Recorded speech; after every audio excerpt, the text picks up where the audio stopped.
pesos na binigay ng Regional Wage Boards para sa dagdag sahod ng mga manggagawa na nasa pribadong sektor. Ito ang muling iginigiit ni Carlo Oñate, ang Legislative Officer ng Trade Union Congress of the Philippines o TUCP. Lalo na't anya halos kada linggo tumataas ang presyo ng gasolina habang ang pagtaas ng sweldo sa mga manggagawa ay kada taon lamang.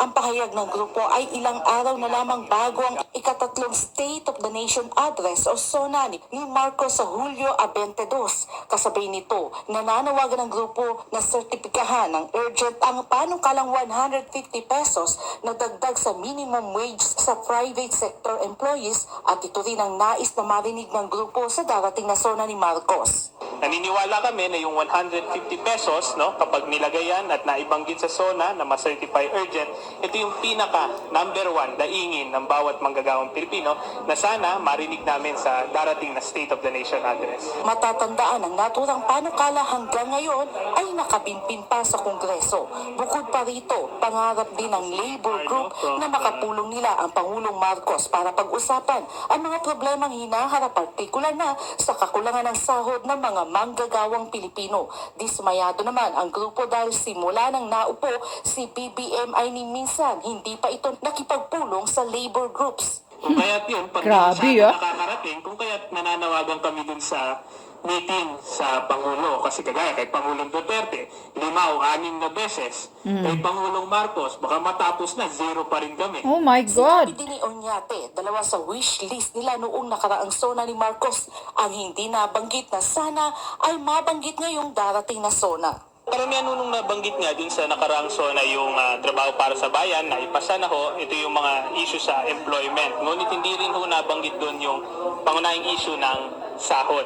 At yung pangalawa, yung pagpupulong ho namin, presidential dialogue. Para sa Diyos at sa Pilipinas kong mahal. Kaya nga, wala na kayong aasahan.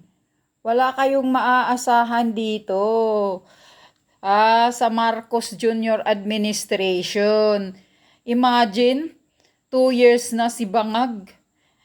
Ni isang beses hindi pala nakipagkita, nakipag-meeting sa mga labor group. What an insult to your people. Pero kay Pangulong Duterte noon, sabi pa niya 6 times silang mini-meeting ni PRRD. Pero si Bangag ni isang beses, matatapos niya na lang yung siguro daw baka matapos niya ang term niya, hindi man lang nakipagkita sa mga labor group.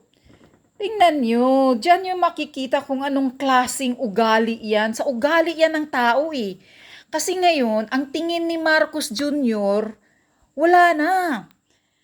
Underestimate niya na ang tingin sa taong bayan kasi nakaupo na siya Ang nasa utak niya, siya na ang hari. Kaya niya nang gawin kung anong gusto niyang gawin kasi nasa Malacanang na siya, nakabalik na sila. Yan ang iniisip niya. Hindi niya iniisip na nakapasok siya bilang presidente, niluklok siya ng taong bayan. Tapos ngayon, hindi naman lang kayo pinapahalagahan. 150 minimum wage na increase. Tagal-tagal na pala, hanggang ngayon wala.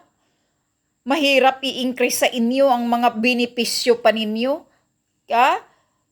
Tapos yung pag sila ang nagwaldas, katulad ngayon, 20 million na kakainin lang nila sa SONA, mabilis makapagawa ng budget. Mabilis lumabas ang pera pag kanilang sariling kasiyahan.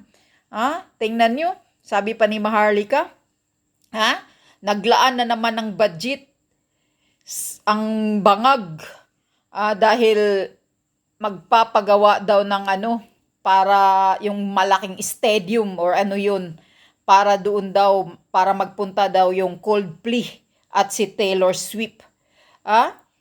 Para sa concert na mayroong malaking building na para maanuhan. Imagine yung mga kabalbalan na yan, mga concert, nilalaanan nyo ng 32 billion. 32 billion para palakihin daw, pagandahin. Para kay Taylor Swift. Bakit? Marcos Jr., si Taylor Swift ba ang nagboto sa iyo? Si Taylor Swift ba ang nagluklok sa iyo para maging presidente ka? Na ngayon nilaanan nyo daw ng 32 billion, sabi ni Maharlika, para pagandahin yung mga hinayupak na anong building na yan na gagawin. Ang kapal ng mukha ninyo. Pero itong taong bayan, itong mga manggagawa na sumisigaw lang ng kunting increase, 150 pesos, na increase sa isang taon, hindi nyo pa makayang gawin? Hindi nyo pa maibigay?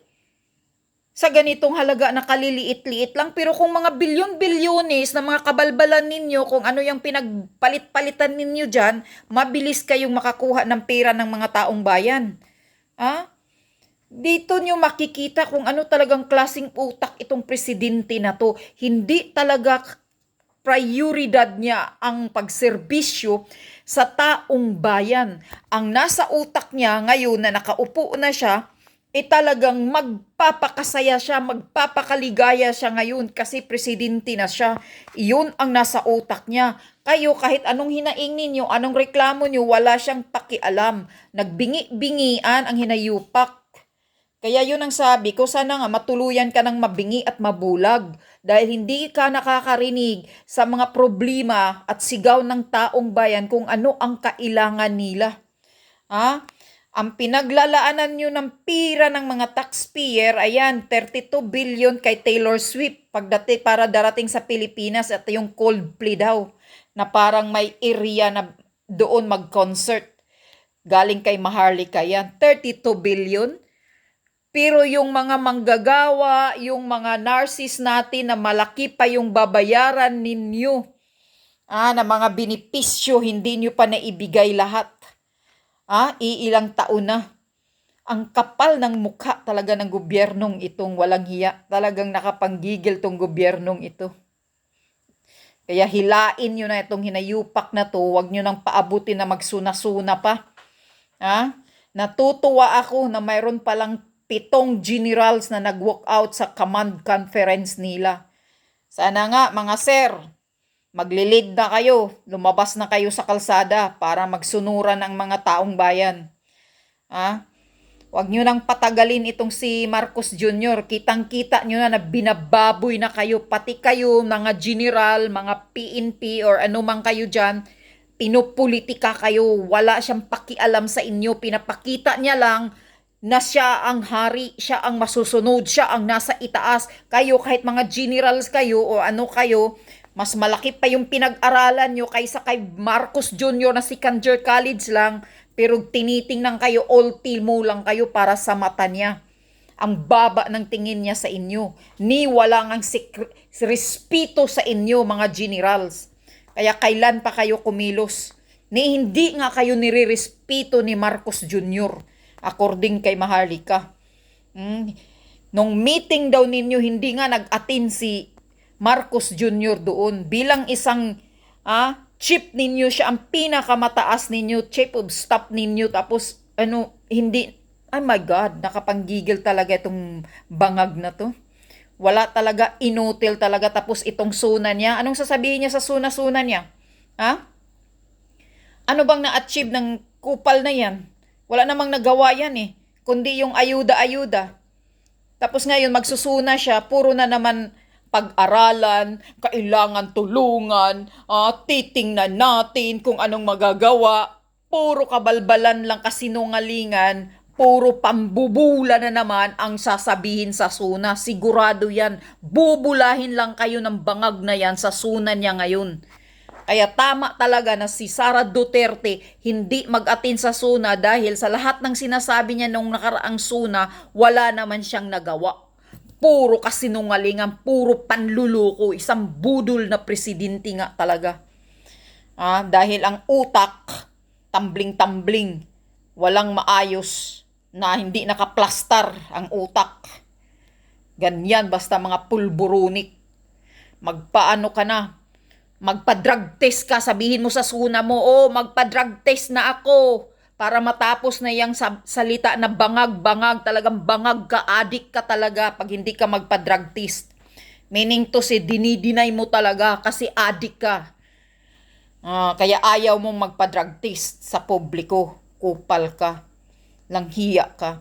Talagang tama si PRRD, weak, leader. Gusto lang talaga ninyo magpapakasaya kayo dyan sa Malacanang, kaya yun ang ginagawa ninyo. Kahit itong mga korupsyon, hindi ka man nganla makapagpuna. Wala ka nga sinasabi sa korupsyon. O sa bagay, sabi pa ni Maharlika, nakikinabang ka naman eh. Isa ka rin talagang kawatan. Sabi pa ni Maharlika, napapatunayan mo na ngayon na ang mga sigaw noon ng taong bayan, ng mga dilawan noon sa inyo, sa pamilya ninyong Marcos na mga magnanakaw kayo, World Guinness Record na magnanakaw, talagang pinapatunayan mo na ngayon, Marcos Jr. Dahil yan ang sabi ni Maharlika. Dahil yung asawa mo, yan daw ang sindikato daw. Lahat hawak ang sindikatong mga pagnanakaw. Sabi pa ni Maharlika, kawatan. Asawa mo, bangag, na bartik. Talagang bartik talaga, na butod. Sana kunin na kayo ni Satanas. Ibaon na kayo sa lupa.